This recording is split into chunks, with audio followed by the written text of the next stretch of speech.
Hi, my name is Colin Elmers. I'm a PhD candidate at the University of North Carolina, Chapel Hill at the Institute of Marine Sciences. I'm in Dr. Rachel Noble's lab, and I work very closely with Dr. Grant Murray, who's at Duke, and Dr. Tal Ben-Hareen, who's at NC State. Collaboratively, we work together on a lot of SUMS-related issues on North Carolina oyster farms. So today I'm just going to talk to you a little bit about my dissertation, kind of the methodology behind what I'm doing, as well as some collaborative work across institutions that we do in the state. So just to set the stage, similarly to the rest of the country, oyster farming is growing pretty quickly in the state of North Carolina. Especially pre-COVID, there's a huge spike in the number of applications. That growth has declined a little bit, but the industry is still growing.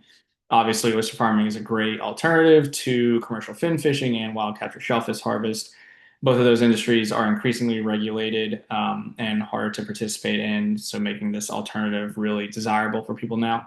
Currently, the industry in North Carolina is worth around 12 to $15 million per year, but the state has very publicly said that they want this to be worth around $30 million a year. So a lot of my work is looking at how feasible that is, and then if it is feasible, how do we get to that value or how do we get to that point? So in the work that I do specifically around SUMS, I do a lot of community-driven work focused around utilizing information from growers directly. So researchers, of course, we can only gain so much information when we're not on a farm every day. And the perspective of growers who are out there every day is extremely valuable, especially in my opinion, when making management decisions. So my work focuses on what's called Fisher's ecological knowledge, and it's similar to local ecological knowledge. And this is not a theoretical talk, so I won't go into it too much, but basically it kind of focuses on grower participation. Really, it's dependent on grower participation and firsthand accounts on about what's happening on farms during SUMS events. I think this science is really unique and really cool because it gives participants a bigger voice in the research that's done. It allows researchers to identify stressors that are happening in real time and potentially report them in real time, which I think is great. So managers aren't working kind of behind the ball, right?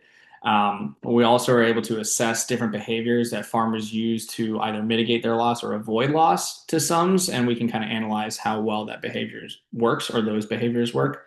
We can also rank the different stressors that growers face. So while my work is focused on sums, it also gives me the opportunity to talk to growers about what else is really happening on their farms and what is affecting their ability to succeed. So in this kind of general work, there are three different strategies that we've employed to get more information from growers. The first two are connected and part of my dissertation, and then the third is something that collaboratively we just do in the state. So this first piece really ties into the second piece and kind of sets the stage for it, but they're qualitative interviews. So last year I conducted around a dozen qualitative interviews, low sample sizes on purpose. You don't want to get too flush with kind of the same information over and over again. But they are very semi-structured interviews. I have come in with a set of questions that I want to ask and kind of different topics I want to address, but we can go all over the place and talk about a bunch of different things. It's kind of, I set the stage for the conversation, but the farmers really lead it. They're able to talk to me about whatever they like, whatever they think kind of needs to be said and put on record in terms of what's affecting their ability to succeed or, what they think has relevance to sums.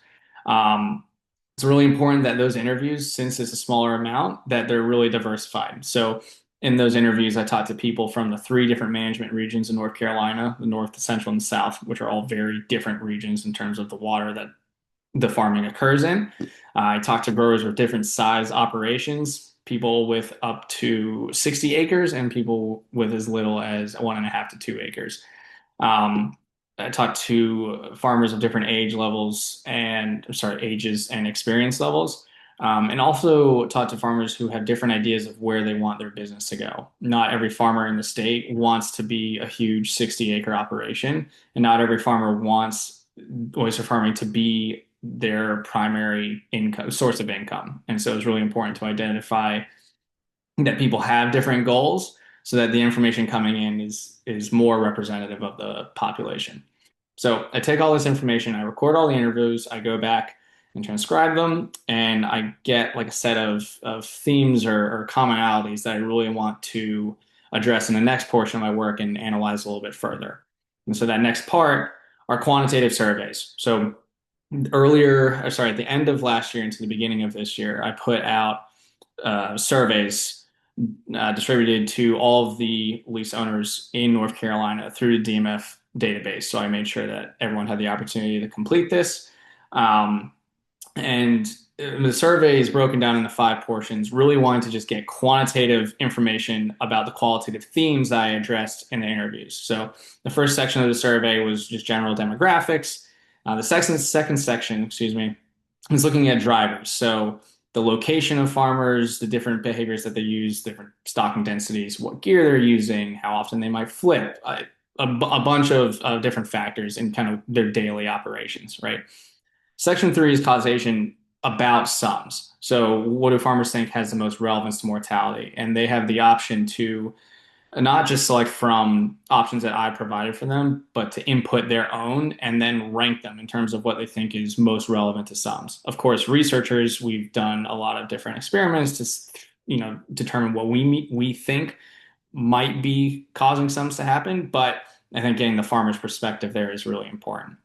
The next section is outcomes. So, how often are farmers experiencing mortality, and how often are they experiencing that mortality at different sites? Since a lot of farmers have leases in multiple locations.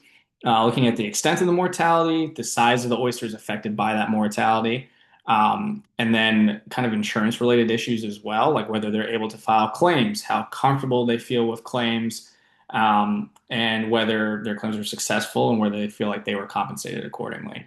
The last section was just a free response. Addressing regulatory and policy concerns could be really tricky. And I found that out pretty quickly. And so I just gave the farmers a free response section to talk about what about the current regulatory structure around oyster farming allows them to be successful or potentially mitigate their loss and avoid loss, and then what hampers their ability to respond to these different events. So a wide range here captured, but all quantitative, which is really nice because then I can go back and analyze it and present real numbers behind some of these questions. Which kind of answers the question, why survey, right?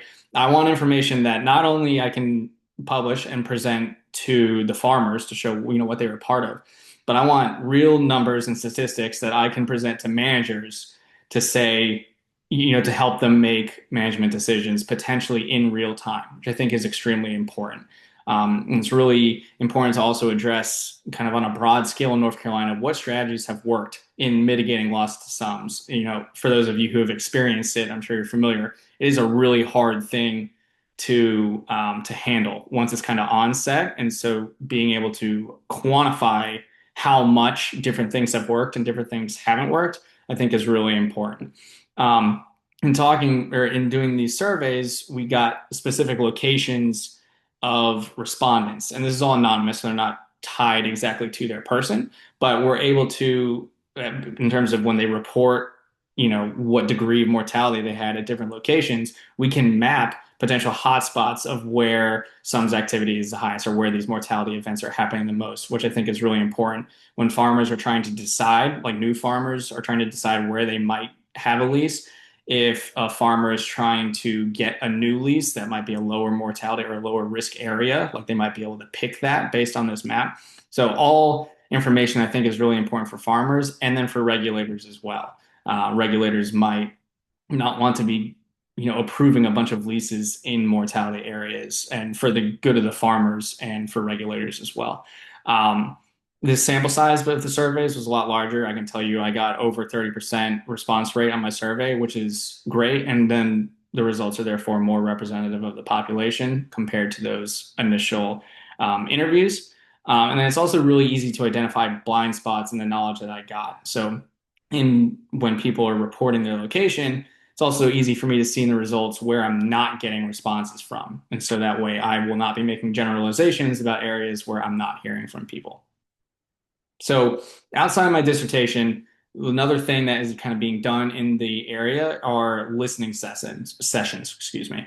So in 2025, a collaborative group, also including Amy Wilbur at UNC Wilmington, we conducted listening sessions in each management region of North Carolina.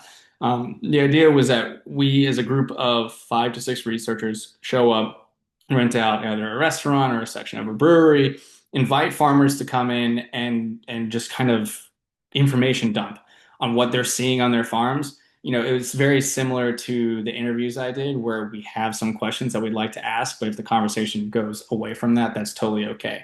The main purpose was that we want to hear from farmers what's happening on their farms and giving the farmers the opportunity to talk to each other about what they're seeing on their farms, and then we can kind of listen for similarities, commonalities. These events went really well. We had great attendance for all three, I think, representative of the population of growers in each region, which was really important. And it also gave an opportunity for growers to come and hear from us and ask us questions about what we're doing. We have talked a lot in the state about how we are continuously putting a bunch of research effort into oyster farming in the state, and this gave farmers the opportunity to really hear what we're doing and ask questions about it. So I'll leave it there. I want to thank my funding sources for my work, North Carolina Sea Grant and North Carolina Policy Collaboratory and the USDA. There's my contact info on the screen that you can see. Please feel free to shoot me a text or a call or email me if you have any questions about this work. If you're curious about the survey results, I will be publishing them or presenting them at NSA in Portland at the end of March. So please come to my talk at the end of the week. Otherwise, I will hopefully be publishing those results soon, and I hope you enjoyed the talk.